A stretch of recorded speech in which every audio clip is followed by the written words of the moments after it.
Hey tout le monde, c'est Foxto et on se retrouve aujourd'hui pour une nouvelle vidéo. C'est un unboxing, celui du Smooth Vive de Xiaomi.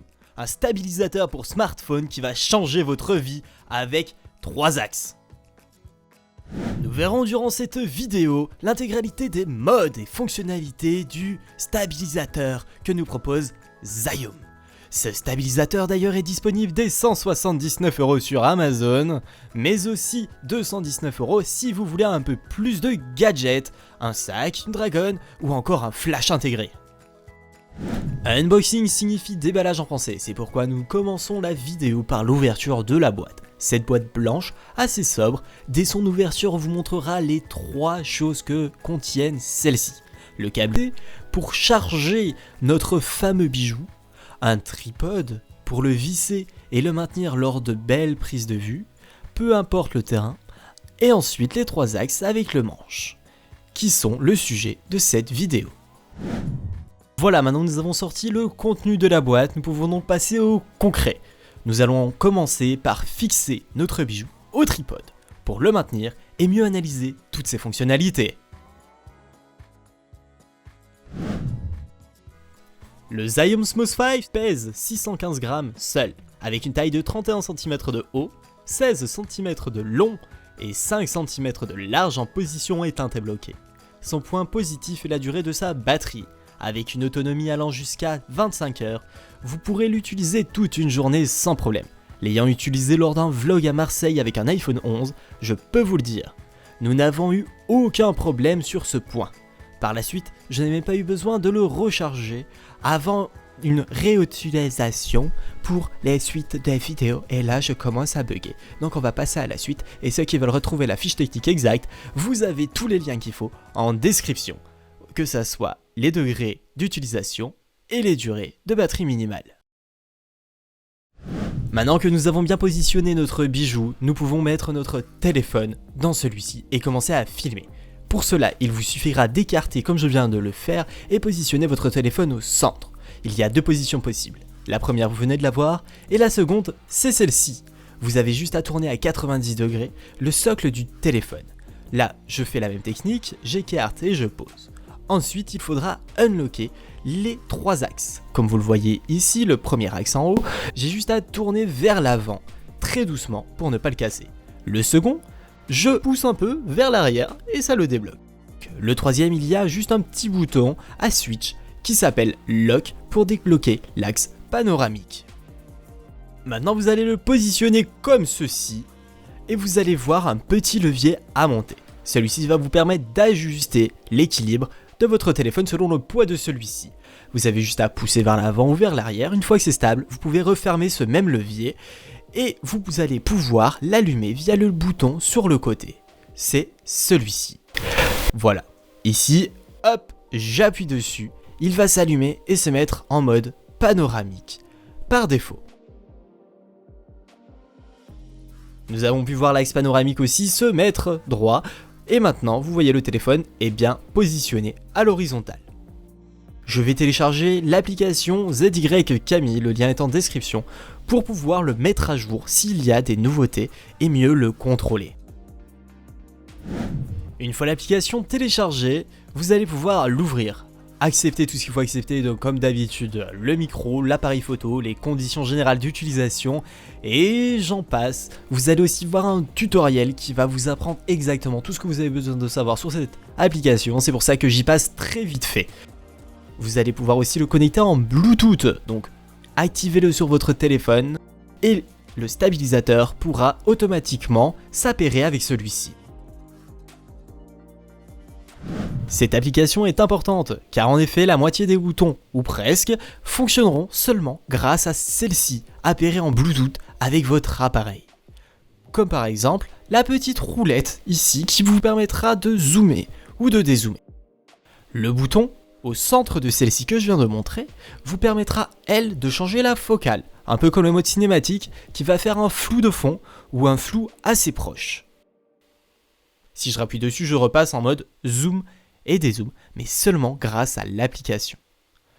Maintenant sur la partie avant, j'ai un bouton menu Si j'appuie dessus, ça va ouvrir le menu de l'application, me donnant d'autres fonctionnalités que je vous laisserai découvrir via les tutoriels de l'application assez bien faits. J'ai un petit joystick me permettant de contrôler l'axe panoramique et l'axe tilt, celui qui va gérer en fait l'axe vertical. Si j'appuie sur le bouton rouge, c'est le bouton enregistrer. J'appuie une fois, ça enregistre, j'appuie deux fois, ça retourne la caméra. Juste au-dessus, nous avons le bouton mode. Comme vous voyez ici, il y a une petite ligne à deux points blancs qui vous affiche les modes, panoramique, etc. que nous verrons juste après. Si j'appuie deux fois, je reviens en arrière. Vous avez vu, le téléphone a failli se mettre vers le haut en mode vertical, c'est le mode V.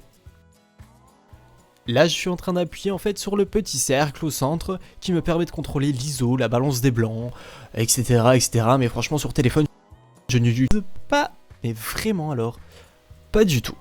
Continuons d'explorer le produit avec le côté, le bouton Power, celui que vous avez vu qui vous permet de l'allumer. D'ailleurs, allumer cet appareil seulement avec un téléphone fixé dessus est déjà réglé.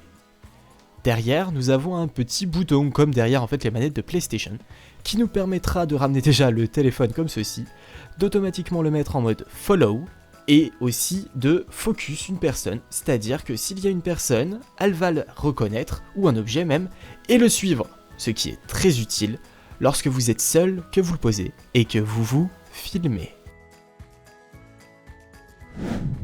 Passons maintenant à la description des 5 modes disponibles. Les connaître est très utile, au début je ne les connaissais pas, et cela a changé la vie.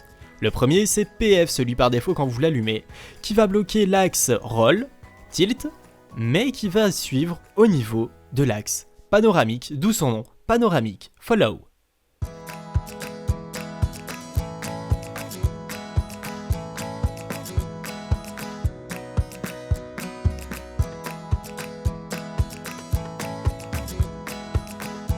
Le second mode disponible est Lock, celui en fait qui va cadenasser, qui va fermer les 3 axes.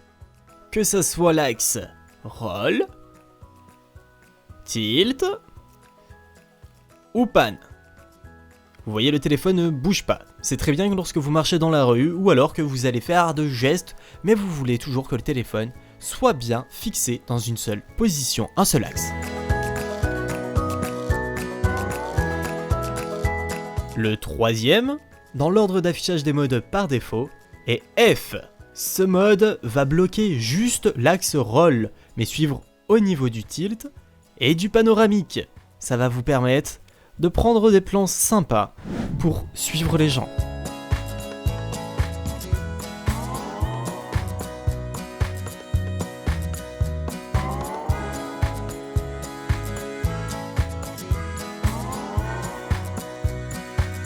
Alors, certainement que POV ça vous dit quelque chose pour les amateurs de TikTok, en tout cas chez nous ça va être un des 5 modes. Celui-ci va vous débloquer tous les axes, c'est-à-dire que le téléphone va suivre sur les 3, que ça soit tilt, roll ou pan. Vous pouvez prendre des plans assez sympas et un peu what the fuck.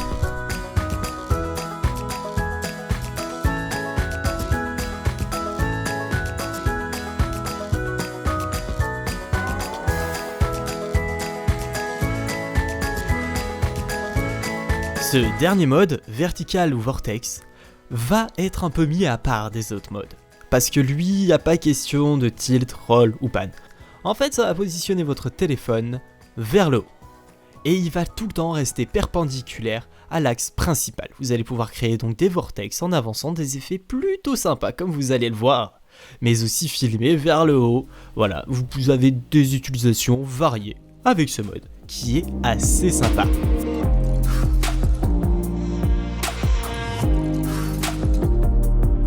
Maintenant, vous savez tout sur cet appareil. D'ailleurs, si vous voulez revoir l'intégralité des boutons ou le nom des axes en rapport avec les modes, j'ai fait de jolis schémas qui s'affichent sur votre écran et qui sont disponibles dans l'article en bas, dans la description, disponible donc sur mon site web.